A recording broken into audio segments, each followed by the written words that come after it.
मणिपुर की ममिंग लेरबा सैसकपा युमनाम सुरेन मसागी अनाबा अमना मरम ओइरगा ngasi mahaki पोंगनाफम लमदम वांगजिंग वांगखैदा लैखिद्रे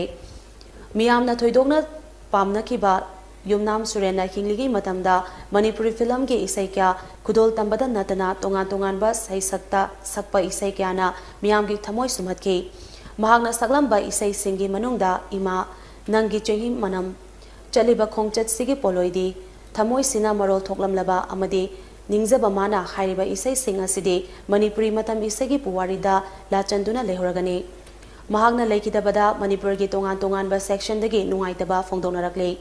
ममी टीवी प्राइवेट लिमिटेड के मैनेजिंग डायरेक्टर अजित कुमार एलांगबमनसु तमोय सोंगना नुंगाइतबा फोंदोपगा लोइनना महाग लेखिदबा से मणिपुर मतम इसैगी मेंशनबा ngamlaroidaba अचौबा मांगजबा मने हाइना फोंदोरकले Lakini Mumadi Hamna Bamatal Ay Asa Ay Lakini Mumadi Hamna Bamatal Ay Asa Cintariba Birangi Mahutta Tamuida Momonokni